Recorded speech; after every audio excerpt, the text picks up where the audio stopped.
Welcome to Elixir Wizards, a podcast brought to you by SmartLogic, a custom web and mobile software shop based in Baltimore. My name is Owen Bickford, and I'll be your host. I'm joined by my producer, Bonnie Lander. This season's theme is Elixir in a polyglot environment, where we talk about how Elixir works with other languages. Today, we are joined by a special guest, Nathan Willson, from Linkers. Hey. How are you, Nathan? Yeah, I'm good. We're in very different time zones, but I'm glad we could talk. Yes, you're 13 hours ahead, I think. Yes, I'm based in Tokyo, and yeah, we're kind of creeping up on the the late evening here. But right, I'm in Michigan on the western edge of the Eastern time zone, which is confusing to say, but fun nonetheless. So yeah, let's start off with, if anyone has not heard of Nathan Willson, who is Nathan Willson?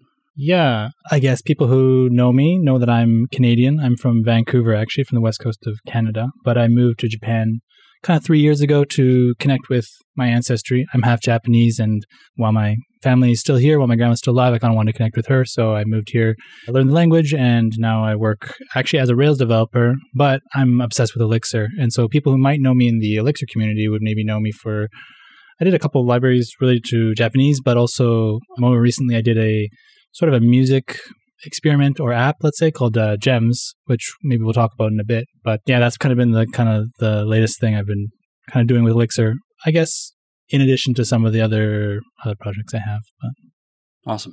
So yeah, so everything you just said is interesting. We're definitely going to be digging into Gems and talking about making kind of unusual apps in a moment. I'm curious. So we've been thinking of this season as Polyglot, Elixir, working with other languages.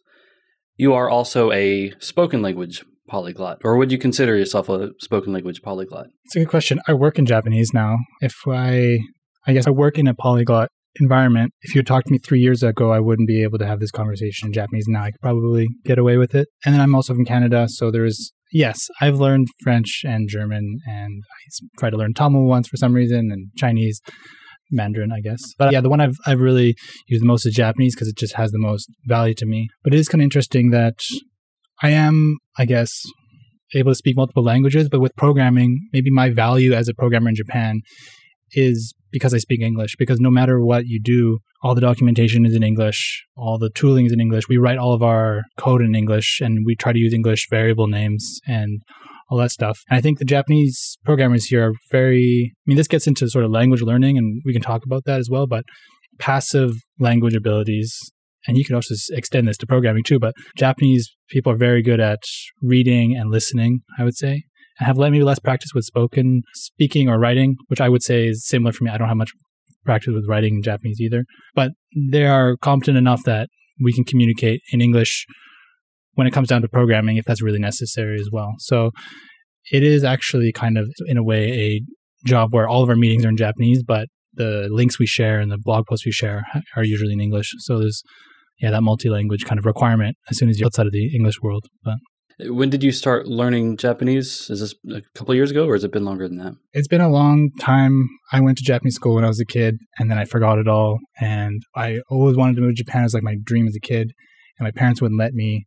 So I gave up on that, and I learned German instead. I lived in Germany for a little bit, and I gave up on that, and then I learned French, and I still really like French, and I still sometimes use it. But Japanese was always kind of the end goal for me, and so I kind of made a goal for myself.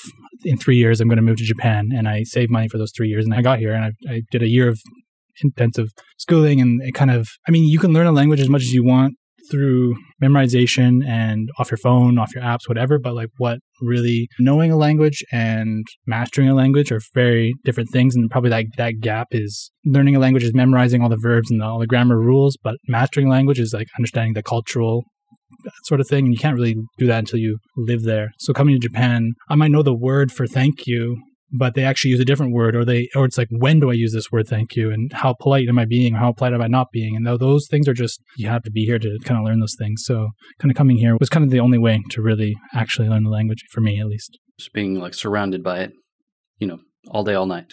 Yeah, exactly. So that's interesting. So I was going to ask, what's the approach of learning all these languages? So Japanese must be I wouldn't say the easiest to learn, but because you're there, you're surrounded by it all day. Maybe you're picking it up faster than you would have with French or German. Is that true? I would say analogous to programming, learning a spoken language gets easier and easier the more you learn them. You just because some of the basic concepts are consistent throughout, meaning like you have to focus this much on grammar, you have to focus this much on reading. There are you just get familiar with what the basic blocks of a language are because you never really think about that growing up as an English native speaker. You don't think of, oh, well, how does an adjective complement this noun and why am I conjugating this verb a certain way? You just do that naturally. And once you have that like tool in your mind that you need to start thinking about conjugation and all that stuff, it gets easier and easier. So I don't know that there's a like necessarily easier language or a harder language. Certainly grammatically, Japanese is quite far from English, but there's a lot of really cool features about Japanese too that actually make it easier to learn. And I've noticed that for me, when I started learning Japanese was a lot harder than where I'm at now because I've memorized so many of these Japanese symbols that it's actually now there's so many times where I can see a word and I know the meaning of the word, but I actually don't know how to read it, or I don't know how you would actually, or I can make a word, just I can guess based on the symbols and stuff like that. And that stuff doesn't really come till later. And it's also just a feature that it wasn't in English. So it's kind of hard to say. But yeah, I don't know. It's definitely changed the way I thought I had an idea of how Japanese worked and the Japanese culture worked growing up. Half Japanese, but learning the language has totally changed that. So aside from the learning the language, what's the kind of the biggest surprise or maybe the hardest adjustment from moving to Japan? Hardest adjustment from moving to Japan? That's a good question. I guess I had really high expectations for myself to become as fluent as possible, and I was very strict about not making any friends who were foreigners. And I guess my identity is half Canadian, say Irish or something, and half Japanese. And so I have such a tie to that ancestry that I really wanted to blend in here. And I guess that would have been the hardest part when I'm in Canada, I want to stand out because I'm half Japanese. Let's say that's part of my identity. When I'm here, I want to be Japanese, and being Japanese is like being in the background. It's not sticking out. That's kind of, culturally, it's the opposite that way. Someone who sticks out, they get shot down really quickly. So you want to just blend in the background, but I always stick out, I guess, just due to my appearance as a foreigner. So maybe the biggest struggle for me has been trying to I literally I have a red Patagonia jacket, I have like blue pants, and I moved here and I got a black pants, black shirt, really dark jacket, plain colors just to like blend in, I guess. That's always kind of in the back of my mind. But yeah, that would be tough for me too. Anyone here at Smart Logic can tell you I'm the shirts guy, I guess.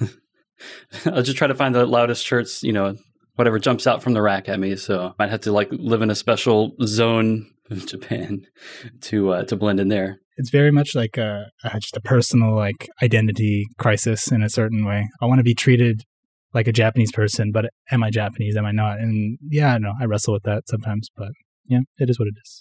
It's a struggle. It's hard to fit in anywhere, sometimes, but I'll say this, the place I feel like I fit in the most is around Elixir people. Going to ElixirConf and Big Elixir, those were a blast for me. And have you had a chance to go to an Elixir conference or a tech conference in general? Yeah, my introduction to Elixir was through my previous job where we had one app that was in Elixir. We were mostly Rails, but we had an app that was in Elixir. And so we went to ElixirConf 2 times. And then I think I went on my own another time in Seattle. Those 2 times were. I actually thought about going in Japan as well, but Corona and all that stuff. So yeah, but the community has been great, and I've actually made a lot of really good friends that way. And it was small enough when I started that I could kind of have an impact. I don't know if that makes sense, but just like the things you weren't just like a single person in a sea of a million people. You can actually meet people who are also getting started in the language. And yeah, so I definitely have. I haven't in a while. I did attend ElixirConf this year virtually, but it's totally not as fun. So hopefully going again soon. The hallway track is not quite the same online. So before Elixir, I don't think this was your first language. What other languages, or like how did you kind of get into programming? Yeah, the reason Owen and I connected is through music, and that's been a big part of my life. And I think my entry into programming was through Arduinos and electronics. I used to have an electrical engineering background, so I was always wanting to make LEDs that synced with MIDI, or my friend Drew and I had various projects where we would try to do that, do different visual projects or audio processing projects. But I did that in university, and I did MATLAB, and I did all the things that engineers do. but it wasn't actually what I wanted to do in the end. I thought about even doing even lower level stuff like VHDL and Verilog, like forget the acronym, but like much lower level gate logic stuff, going into audio plugins and all that stuff. But what ended up kind of being the most rewarding for me was making like web apps, because you have such a direct, immediate impact on your end user. But yeah, my entry was through music, so Arduinos, and then eventually I kind of ended up really getting into Ruby, and that's where maybe my biggest jump into programming has been.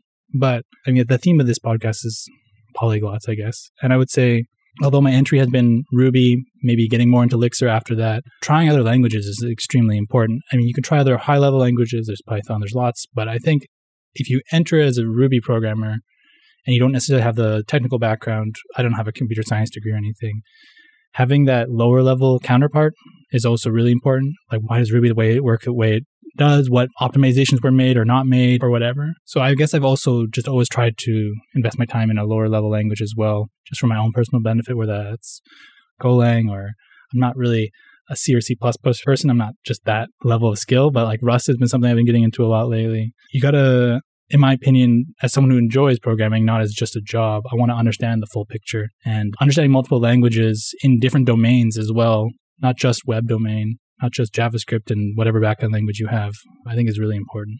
Right. I haven't quite ventured that deep into the stack.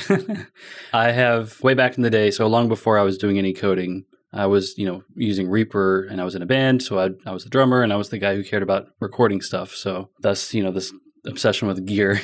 It's expensive. I have a question for you. Have you ever tried like a Max MSP or any of those like sort of programming related things that are out there? They're more the visual programming tools, I guess. So I had glanced at so in Reaper, there's free plugins that come along with Reaper. They're called JS. I forget what it stands for. It's not JavaScript. I think they're written in Python. None of that made sense to me back in the day. When I would open up the plugins, I would think, okay, I'm a smart guy. I could hack away at do something in here. And it was just, none of it made sense to me. I was not a computer science major either. So I kind of looked into the abyss and closed it very quickly. But I think when I really did start to at least kind of scratch the surface of becoming trying to code, was processing. So there's a little Windows app. I think it works on Mac and Linux as well, called Processing. And I would download, there was a pre-made template or something, some kind of patch. I don't remember I don't know the terminology anymore, but it was like a webcam thing where it would take your webcam and kind of sketch outlines and things. And I would kind of sit there for hours and kind of try changing little different numbers and variables and things before I knew at all what I was doing. But I was starting to kind of see that I could predict what would change if I changed some numbers somewhere. So that was my first foray into coding without knowing what I was doing. Yeah, having that visual feedback, I think, really helps. I don't know. I mentioned Max MSP because it is it's kind of an audio focused thing, but it's also one of those, you literally, if you want to add something, you have to drag wires into a plus box sort of thing. But yeah, I've also met people, just because we were on the topic of music, I've also met people who started that way and tried to become programmers as well. But programming audio is just really difficult. There's a lot of either conceptually or tooling, or there just isn't the perfect solution out there. I think that everyone's still kind of catching up to that. There's a lot of tools for recording and editing, but effects and real signal processing and the really cool stuff is still kind of far-reachy. I mean, you talked about Reaper and stuff like that. They're just, myself as well, opening those files it was all gibberish to me. But that's good to hear. So and these are all native apps. They run on your laptop. They're not web-based. I think there are some internet-connected features for Reaper, and I'm sure Logic and Pro Tools have some internet features nowadays. But yeah, you're not typically recording a session, I don't think, across state lines, or across the country, unless you've got some really high-end equipment and, a strong internet connection, and everything's got to be perfect and just right, to work for that. But you've mentioned MIDI a couple times, and that's also one way that I started to actually piece together, as I was learning to program and to code a few years ago, I wanted to understand how data flows through. I was learning JavaScript at the time, so I was trying to understand how to use functions on data, and coming from music, not being a professional musician, but understanding a little bit about making music, that helped me kind of approaching MIDI and using MIDI and code, because there was a new web MIDI API, I think just around 2014, 2015 was whenever it became available. So perfect timing for me. I think you're actually using web MIDI to some degree, possibly on Gems, but is MIDI kind of something you were looking at early on when you were learning to code, or is that something you've kind of approached later? It's just a necessary, this is a personal, this is a hot take. You guys were asking about hot takes earlier, but MIDI is just so, it's like a necessary evil. But when it came out, it was maybe the greatest thing ever, and we still use it, and there's web MIDI APIs, but you're actually so limited in what you can actually do with the protocol. I mean, something like, what is it, OSC, I guess, am I saying that right? But like for oscillators. OSC is open something, but it's an alternative to MIDI. But like, I wish some of those tools were supported. But yeah, I definitely delved into MIDI with the web browser just because it was only on Chrome for a long time. But that's actually like, I think it's been expanded to, I don't know if Firefox has it, but it's getting there. This is one of the rare like browser developer threads that I've looked at. It seems, so a few months ago when I was looking at this, because I was working on an app we'll talk about, web MIDI seems to only be supported in Chromium browsers. So Chrome and Edge is Chromium based now, and there may be some others, but Safari and Firefox are the holdouts. The reasoning was because of security, because you can send like system execution events to a device if you support the full spec. And it's like, do you really need to put that in there? But, I'm not a browser developer, so. It is like one of those entry tools that is a great way for people who want to learn about music and somehow program, because you basically treat your MIDI controller, be it a piano or whatever, as just like a switchboard. Just a bunch of buttons, basically. Just a bunch of buttons, exactly. And you get really like, I mean, you only get 0 to 128. So maybe that's either a great thing or because you get 128 values, or it's like you only get 128 values. So something like, I just looked it up, it's open sound control, but it's there are other protocols out there, but I think MIDI's here to stay, and that's fine. But it's really great. Like, I'm really glad that the browser supports it, because it just opens up so many cool little plugins out there that people have written for tuning. Well, tuning is a little bit different, but like playing MIDI files, piano lessons, all that stuff. It's really great. I know there's work being done on MIDI 2.0 spec that I think provides a lot more flexibility and probably larger ranges of values and things. I have not read up on that lately, so I don't know the status of whether that's finalized or, in progress still. But it seems like that will open some new doors for things you can do with digital music. But I think that kind of leads us right into talking a little bit about your audio project using Phoenix called Gems, which was why I reached out to you a few months ago to start with. So what is Gems for anyone who's not seen this amazing piece of software? Well, thanks. Gems stands for Globally Editable Matrix Sequencer. There's another word for M, but anyway, let's just go with that. Globally Editable Matrix Sequencer. And it's a sequencer. Basically, you can imagine a grid of squares, and the rows of the grid are different notes. So in a scale, let's say the scale is C, and then we have, I guess, a clock that iterates through the columns of the grid, and it plays the notes as they hit, I guess. It's really much easier to understand when you see it, and I bet anyone who opens it would immediately it's very intuitive, and it makes sense once you just start playing around with it. You've probably seen one before. But I guess what makes Phoenix or Elixir even a good fit for it was that I really wanted it to make it shareable globally across the world, distributed if possible, so that anyone could use it at the same time, and like just hundreds, however many people, I guess, but people could all edit the same grid at the same time, not necessarily share the same audio. So every person's browser session, I guess, has control over what synth they're using, or what, attack and decay and all these. They can control the tempo even, but the actual editability of the grid is something I wanted to make distributed. And in this case, anyway, Elixir is a perfect place for that, just because of how Phoenix works out of the box with distributed, and services like Fly.io have made that much, much easier, that even just someone not an expert necessarily like myself could very, very quickly just distribute or deploy 10 plus servers across the world, and they just connect immediately. I mean, I'm really relying on Bitwalker and a couple of other people who have really put in the work to get these libraries working, but it is so crazy how easy it was. The distributed part was what I was most afraid of and most excited for, and that, required the least amount of effort in the end. Wow, amazing to hear because that will be a challenge for me potentially a little bit further in my future. So yeah, this is interesting. So, and I like how you talked about before I listened to your conversation with Thinking Elixir. Awesome conversation. I liked how you talk about everyone is able to edit this grid of notes, but you were also concerned about potential of abuse, like setting all the faders all the way up to 100% and kind of causing like distortion and kind of madness on everyone who's listening. So how did you kind of approach solving problems like that? Yeah, if maybe the purest form of the app would be everyone literally controls the same volume knob and the same synth and all that stuff, but there's just too much opportunity for trolls to kind of toy with that. So yeah, the grid and which notes are being triggered is globally editable, but everything other than that, for now anyway, is I've left it up to each individual user. Also, you run into the issue of it just depends on how important latency matters to you or what part of the interaction matters to you. So in my case, the notes are consistent, but the latency might not be. Your delay is just going to be 30 seconds to Seattle and mine's going to be 5 seconds to the server in Tokyo.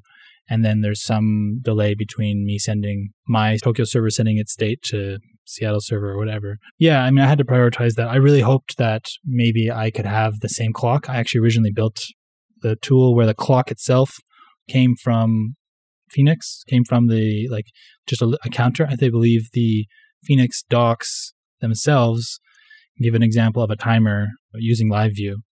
And that works locally fine because there's zero latency. But as soon as you put it on a server, everything is off by 30 milliseconds. It jumps just plus or minus 30 milliseconds. So it's actually kind of a weird example to maybe for them to give even as a live view example. But in practice, there are latency issues with WebSockets that you just have to be aware of. And then multiply that by making it distributed and all that stuff. What kind of latencies are you seeing with how many regions are you deployed to with gems? What kind of latencies are you seeing from different regions? Yeah, so I mean, I believe I deployed to 10, mostly some in Asia, one in Australia, because I had a coworker there, and mostly in the United States and Europe, because I just assumed that's where most of the Elixir programmers would be. We're talking, I guess, the servers that FlyIO offered, so this is all just deployed on their services. But yeah, I had friends saying they had, your latency is really your latency. Again, what latency are we talking about? We're talking about your latency to the closest server to you, then that's actually really low. It could be 10, 20 milliseconds, which is great for audio. But if you change a note, that note has to propagate to me in Tokyo, and I don't know what that latency is. That's almost impossible to measure. But yeah, it's got to be at least, 90 milliseconds at least. I've never been able to play a video game with my brother under 90 milliseconds. So, and latency fluctuates. It's not a fixed number. It's not constant. It can fluctuate because of internet connection issues or maybe the weather, depending on your service provider. So many complications here. I thought about all the servers are on UTC, so maybe I could somehow link myself to that clock and be really consistent, like really nail down latency that way, where I'd time code every single button click, and then I tried to mimic that exactly. So not only if there was a plus or minus 30 millisecond delay, I would at least be able to give everything an equal amount of delay by the time it reaches your screen, so you would get it in that same order. But that's like totally a upper optimization that I didn't make, but it's definitely something you could probably try. Awesome. And so Gems, people can find it, they can access it, it's free, there's no paywall here. How would they find Gems online? Yeah, I'm sure we'll put a link in the podcast, but it's gems.nathanwilson.com, but my last name has 2 L's in it. So yeah, or just find me on Twitter. I got a decent amount of retweets, so I'm sure it'll appear into the top of my feed, but yeah, it's out there. So. And the code is open source or closed source? Oh yeah, the code is open source. Welcome to contributions. I don't know where I would take it to the next level at this point. I want to keep it at a place where anyone could interact with it, anyone who at any musical level. But I definitely, maybe the more music side of me wants to make it more interesting, upload your own samples.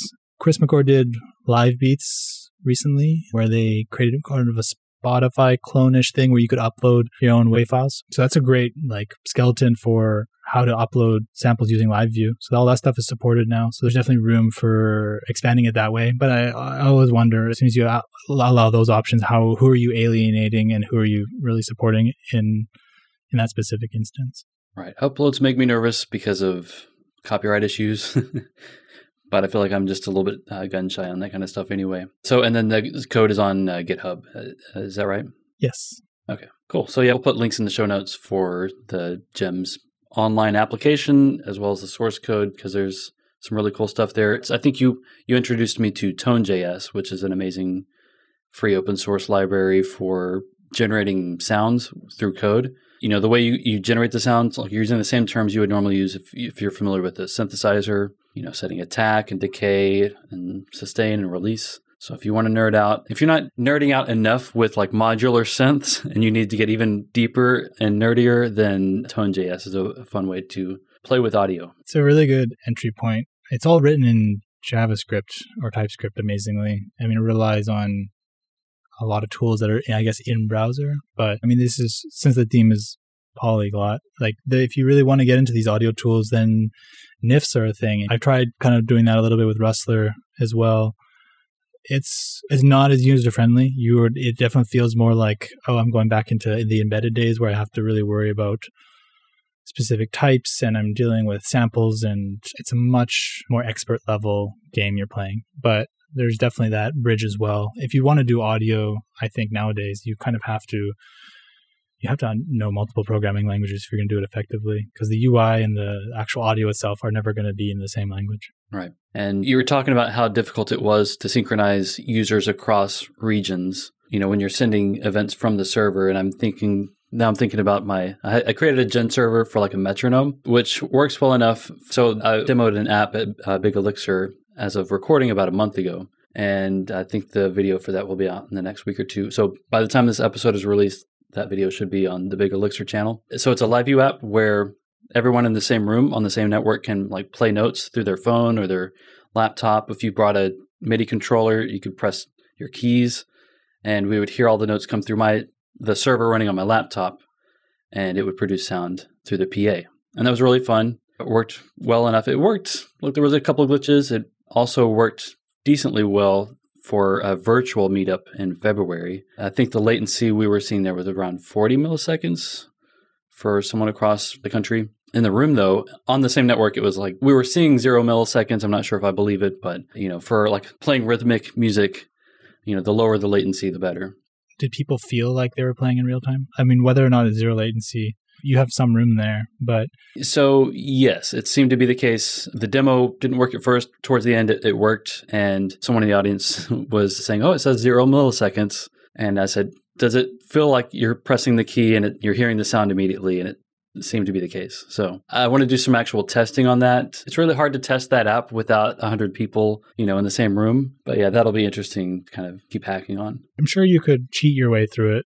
Like percussion and stuff like that, you're going to notice the latency immediately. But if you use more orchestral or synth sounds, people, I don't know. I mean, it'd be really cool to make something almost super ambient, or maybe every person got their own instrument. So at least because everyone has their own instrument, latency is, I guess it's an issue, but it's also localized to, I guess where's the collaboration in that? I guess everyone's just playing their own instrument, their own computer, so maybe that defeats the concept. But yeah, there's definitely ways you could fight the latency issue if it was really a thing. Although I would be curious if what would be the number of people where the system would also break, where 100 people is a lot. That's more than I thought you would be able to do easily. 200, 1,000, what is that limit? I would also be really curious as to what impact that has on latency. Right. Yeah. So there's an article from early in the Phoenix days about getting 2 million concurrent connections on a single machine. That machine was, if you read that article, that was a big machine with a lot of memory and a lot of cores, probably not cheap. So the machines you actually would be able to spend money on, or the free machines you get on Fly or AWS, I don't think those are going to support 2 million connections, but they could probably support dozens or hundreds at least, I would think.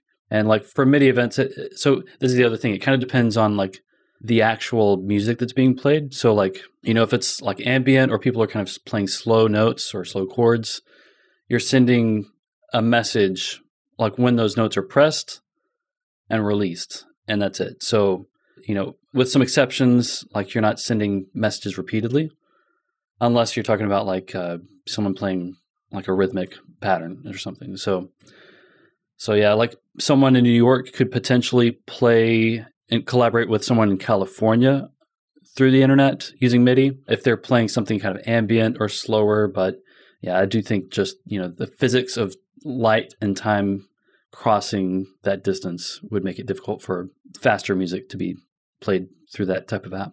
I mean, we're talking about absolute latency as well. I mean, relative latency is maybe almost more important in that situation too, where it feels like you get the same, I don't know, if you could almost take the average of everyone's latency and then, or play the notes on each person's computer relative to their latency, basically. So make it locally seem like it's synced is plenty. I don't know how hard that problem would be. I'm sure there are things that I'm not thinking of. But yeah, when doing gems anyway, there were so many debates I had with myself about what was the latency that I was actually trying to solve, basically. Right. Yeah, I think so. That's something I'm kind of thinking through is how to message. So if I'm making Live Showy, my app, if I'm making it a web-based app where it's not just for like local in the same room performances, then I would need to like communicate to the user, hey, based on your connection right now, you'll be able to play this type of instrument competently, or this type of music or this type of instrument might not work on a higher latency connection. So those kind of user interface, like how to tell a user like what's going to work and what's not going to work. That's an interesting challenge. This is a crazy idea, but like if you record everyone's location and even though someone lives in Seattle and they're really close to the Seattle server, the other person's in the middle of Utah or something, the closest server to there's a little bit more distance there. So you could try to also find servers that were actually equidistant to each individual so that every person, even though it's maybe not the closest server to you, it's the same distance as your friend who's also on there. So you have to match their distance. So you have to go to actually a more inconvenient server. And that'll be, it's like a crazy over-optimization, but I wonder if that would work.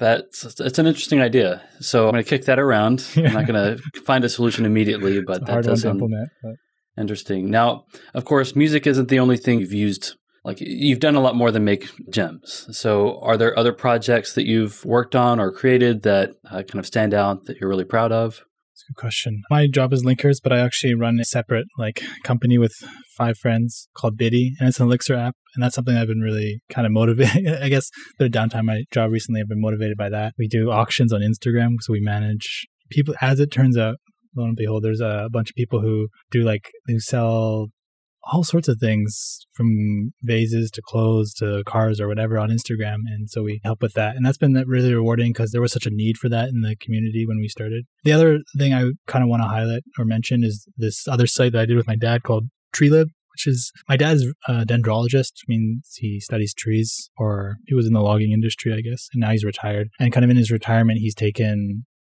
tens of thousands of photos of trees, scientific photos as well, where we're talking about, proper measurements. I mean, it's all over the place, I guess, but I've been able to sort of spin up an app for him to document his trees, and now he's been introducing it to universities, and there's professors that have been using it, and we're starting on QR codes now. We're putting them in parks in Vancouver and a couple other places just as experiments to see if it would be useful to people. But that's been sort of the one long-lasting, it was originally a Sinatra app, now an Elixir app. Now I feel like rewriting it sort of app that has kind of stood the test of time and actually kind of had a useful educational purpose. I mean, I think that's all these gems and other music projects that I've worked on have been really fun. But as soon as I have an idea, I do it as much as I can. I get into it, and then it's kind of done from there unless I have another creative burst. But if I can make something that people are actually using regularly, that's educational or helps my dad or whatever, that's definitely what keeps me motivated. We've got to talk about when to chat, because you're making some extremely useful apps. TreeLib, I'm going to keep that tab open for a little while. But when to chat is super useful. We started talking about how you're in Tokyo, I'm in Michigan.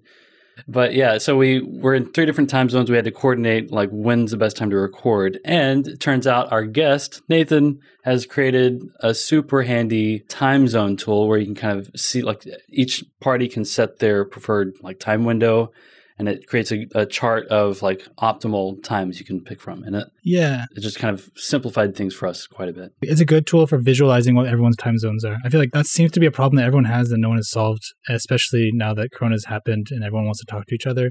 And there's so many tools out there that you still have to guess, or if you say a specific time, I want to meet at 2 p.m., what is that for you? What is that for you? Okay, well, that doesn't work. Let's just readjust that and do the calculation again. I'd rather just see a column map of what are overlapping times visually, and then I can just draw the line for myself. It's not synced to your calendar or anything crazy, but it's free. It was, again, kind of an excuse I wrote it once in Gatsby, and then I wrote it in Next.js, and it was kind of also a way for me to learn another language in a sense, and it's statically rendered, so I don't have to pay for any hosting or anything like that. It's on Netlify, and yeah, so I welcome anyone to use it. It's something I actually use regularly, and it supports more than 2 people. There is a plus person button if you're looking for that. And you can create, I guess, a map of time zones, and you can share a link, and that person can also see that link. And so it's handy for sure. I've got to say, like the user interface, the design, it's like simple, it's stripped down, but it's immediate. Like you see it and you understand how to use it.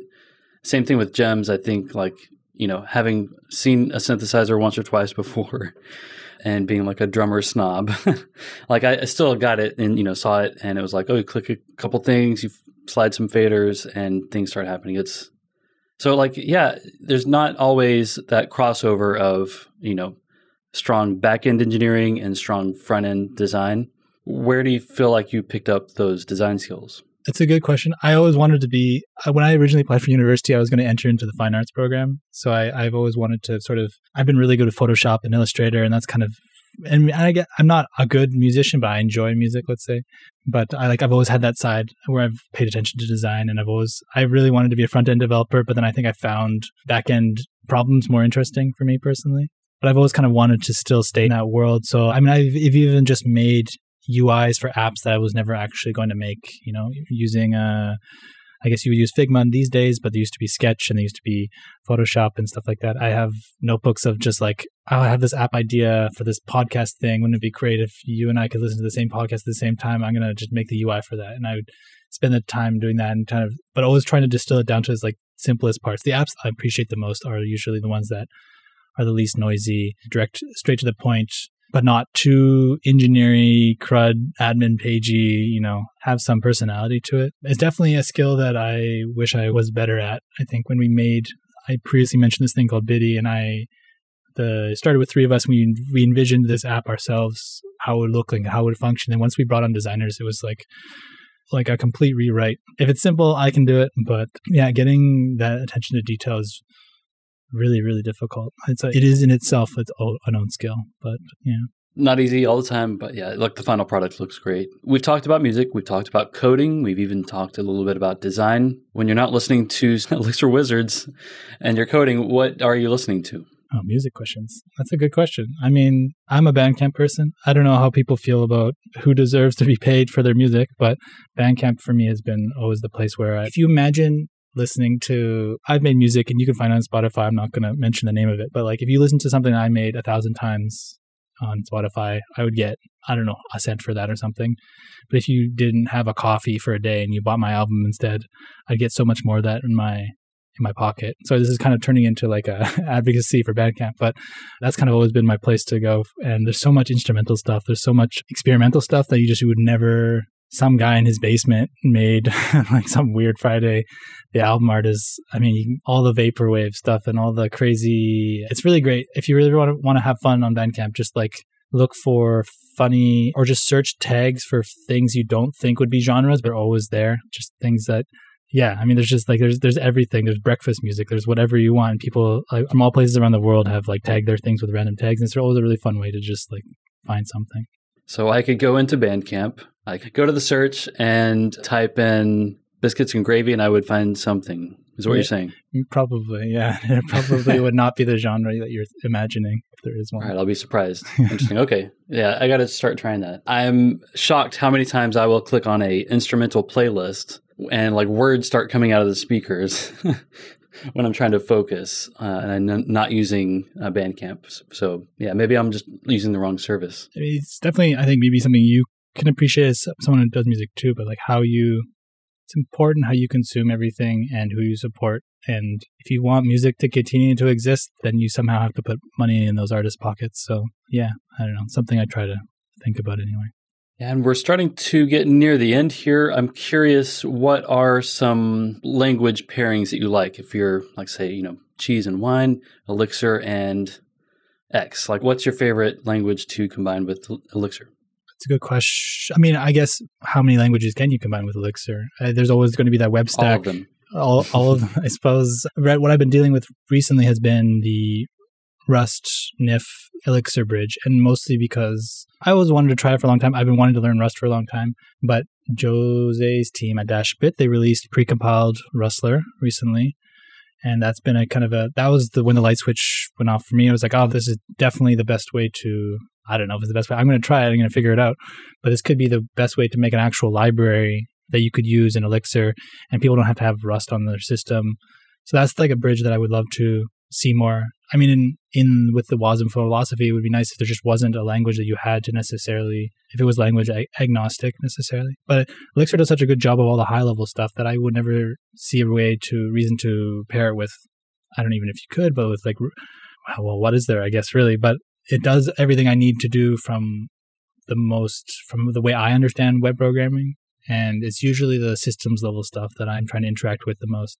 And Rust is the new hotness right now for whatever reason. Everything is made with Rust or whatever, as you see on Hacker News, needlessly. But yeah, I'm kind of just educating myself on how types work and some of the things that I never really thought about in terms of memory management and concurrency, that you have to worry about how long a variable lives and who can borrow it and all that stuff in Rust that you take for granted. The Beam's going to take care for you or take care of for you or whatever. And I think it's just a really great, if you were to pair a language, I would pair a level 1 as a way to educate yourself for the things you take for granted for the high level 1. So yeah, I don't know. Hopefully that'll turn into something. Maybe it'll turn into something audio wise as well. I've been working my way through a WASM Rust tutorial recently. So there's tons of tools out there, especially for music. I think a lot of browser web-based like Ableton / whatever tools are now written using WASM in the browser. So there's a huge